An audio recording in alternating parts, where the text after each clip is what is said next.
হাদিস শরীফের মধ্যে লেখা আছে কোন বিবাহিতা নারীর যদি স্বামী ইন্তেকাল করে, হাদিস শরীফের মধ্যে লেখা আছে সেই নারীকে কমপক্ষে 4 মাস 10 দিন স্বামী হারা শোক পালন করতে হয়।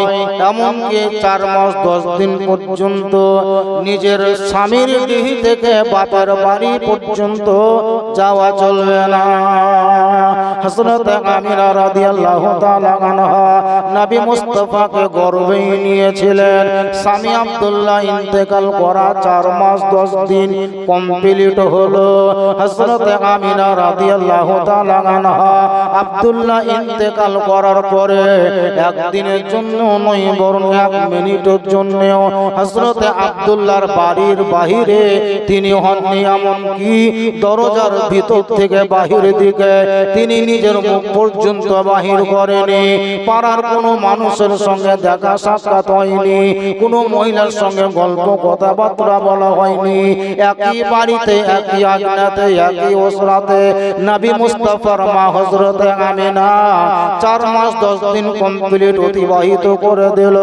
হযরত আমিনা রাদিয়াল্লাহু তাআলা আনহা আমার নবী মুস্তাফাকে গর্ভে রেখে তিনার শ্বশুর যাকে তিনি আব্বা বলে ডাক দিতেন হযরত আব্দুল মুত্তালিব রাদিয়াল্লাহু তাআলা আনহুর নিকটে গিয়ে বলছেন, আমিনা ওগো আমার আব্বা, ওগো আমার আব্বা জান, আজকে আমি আমার স্বামী ইন্তেকাল করা একেবারে দিন গুনে গুনে কমপ্লিট 4 মাস 10 দিন হলো।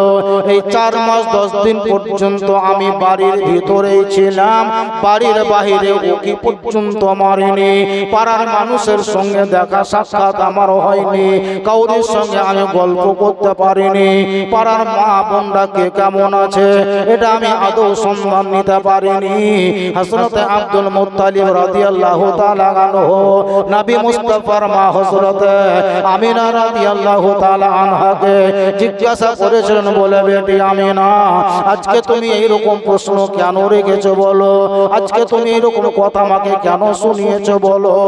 হযরত আমিনা রাদিয়াল্লাহু তাআলা আনহা হযরত আব্দুল মুত্তালিব রাদিয়াল্লাহু তাআলা আনহুকে বলছেন, আব্বা গো আজকে আমি আমিনা আপনার নিকটে এসেছি, আসার কারণ বা উদ্দেশ্য হলো এটাই, আমি 4 মাস 10 দিন পর্যন্ত আপনারই বাড়ির আগ্নেতে ওঠা বসা করেছি, চলাফেরা করেছি, পাড়ার মানুষের সঙ্গে দেখা সাক্ষাৎ হয়নি। যেহেতু আমি স্বামী ইন্তেকাল করা শোক পালন করার জন্য তা 4 মাস 10 দিন কাটিয়ে দিলাম, আপনার কাছে আমি পারমিশন নিতে এসেছি। আব্বা গো যদি আপনি আমাকে পারমিশন দেন আমি একটু আমার পাড়ার কোনো মা বোনদের সঙ্গে দেখা সাক্ষাৎ করার জন্য বাড়ি থেকে বাহির হব। হযরত আমিনার বক্তব্য, আব্বা 4 মাস 10 দিন একই দেওয়ালে ঘেরাতে বাস করলাম, একটু আবহাওয়ার পরিবর্তন যেন হবে আর আমার পাড়ার মা বোনটাকে কেমন আছে এই অবস্থা বা খবরটাও বুঝতে বা জানতে পারবো। আমি তো কাউরির সঙ্গে গল্প গুজব করার সুযোগ পাইনি, এরই জন্য আপনার কাছে পারমিশন চাইতে এসেছি। আপনি যদি আমাকে পারমিশন দেন আমি পাড়ার কিছু মানুষের সঙ্গে, পুরুষদের সঙ্গে নয় বরং মহিলাদের সঙ্গে দেখা করব। হযরত আব্দুল মুত্তালিব বলছেন, ওগো মা আমিনা শোনো, এটা তো আমি খুব ভালো করে জানি রে বেটি কে 4 মাস 10 দিন তুমি বাড়ি থেকে বাহির হওনি, কোথাও তুমি যাওনি, কেউ তোমাকে দেখেনি, কাউকে তুমিও দেখতে সুযোগ পাওনি। তবে তোমাকে আমি যেতে নিষেধ করব না রে বেটি, যেহেতু তোমার 4 মাস 10 দিন কমপ্লিট হলো, শোক পালন করা কমপ্লিট হলো, তোমাকে আমি বাধা প্রদান করব না। তবে শোনো রে বেটি, ওগো বেটি আমিনা, তুমি জানা তানা ঘরের বৌমা নয় রে বেটি, তুমি অন্য কাউরির বিবি নয়, আমার বেটা আব্দুল্লাহর বিবি। ও গো বেটি আমিনা শোনো, তোমার গর্ভে একটি সন্তান বিরাজ করছে, তার বেশি সময় লাগবে না, অল্প সময়ের মধ্যে দুনিয়াতে আসবে। তবে তুমি মাটিতে চলতে গিয়ে পাড়ার মানুষের সঙ্গে দেখা সাক্ষাৎ করতে যাবা ঠিক, কিন্তু এমন কোন রাস্তায় চলিও না, এমন কোন ভুল করিও না, এমন কিছু অন্যায় করিও না যেন মক্কার কোন মানুষ তোমার উপরে আঙুল উঠিয়ে কথা বলতে পারে। হযরত আব্দুল মুত্তালিব বলছে, বেটি আমিনা, তুমি তো পাড়ার মা বন্ধুর সঙ্গে দেখা করতে যাবা, তো এমন কোনো কথা বলিও না যে কথা বলাতে তোমার উপরে কেউ আঙুল উঠিয়ে কথা বলতে পারে। এমন কিছু কাজ করিও না যে কাজ করাতে তোমার উপরে কেউ আঙুল উঠিয়ে কথা বলতে পারে। খুব সাবধান, সাদা কাপড়ে দাগ লাগলে যেমন সময় লাগে না, তুমি এমনই ঘরের বউ যে তোমার উপরে দাগ লাগাতে মক্কার কোনো মানুষ ছাড়া চেষ্টা করবে না। হযরত আমিনা বলছেন, আব্বা গো, আমি যাব তো ঠিক, কিন্তু বাড়িতে বাড়িতে যাব না, পাড়ায় পাড়ায় আমি ঘুরে বেড়াবো না। গল্প আমি করবো ঠিক, গল্প করব না, তবে গোটা পাড়ার মানুষের বাড়ি বাড়ি গিয়ে দেখা সাক্ষাৎ করবো তো সেটা করব না। আমি একটু কলস নিয়ে যাব পানি আনার জন্যে, আর আমার পাড়ার সমস্ত নারী বা মেয়েরা বর্তমানে পানি আনার জন্য সবাই যেন বালতি দড়ি কলসি নিয়ে ওই ইন্দারার কাছে গেছে পানি আনার জন্য, আমিও কলসিটা নিয়ে যাব, কলসি ভরা পানি আনবো। আর ওই পানি আনতে গিয়ে পাড়ার মেয়েদের সঙ্গে দেখা সাক্ষাৎ হবে, তাদের সঙ্গে কিছু গল্প হবে, তাদের সঙ্গে কিছু সাক্ষাৎ হবে। এই বাহানাতেই আমি যাব আর পানিটাও নিয়ে চলে আসব।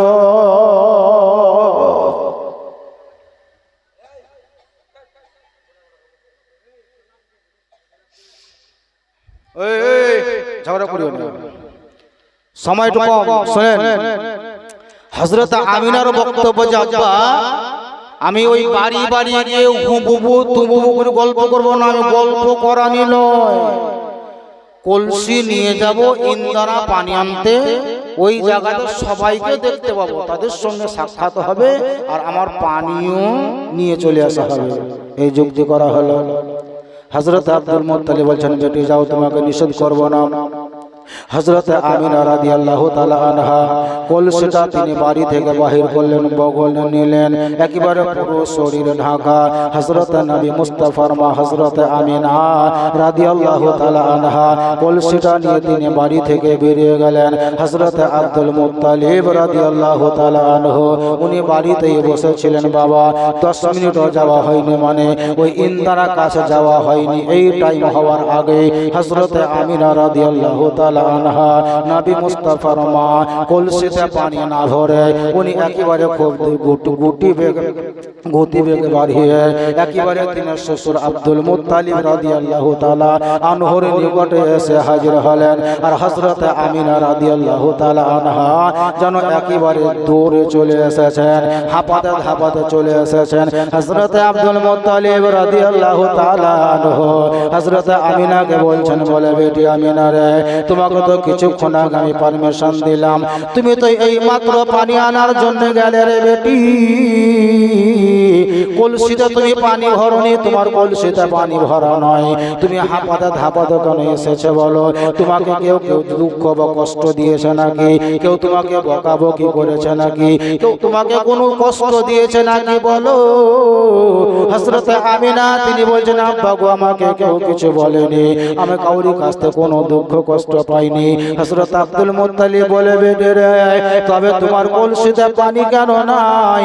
তোমার শরীর থেকে কেন ঘাম ঝরছে রে বেটি? তোমার চেহারা দেখে মনে হচ্ছে যেন তুমি বড় ভয় পেয়েছ, তোমার চেহারা দেখে অনুভব করতে পারছি রে বেটি, মনে হয় তুমি রাস্তাতে কত ভয় খেয়েছ। ব্যাপারটা তুমি ব্যক্ত করে বলো, খবরটা তুমি আমাকে একবার জানিয়ে দাও। যতক্ষণ পর্যন্ত তুমি না বলবে আমি আব্দুল মুত্তালিব অত শান্তি পাবো না। জোরে বলেন সুবহানাল্লাহ।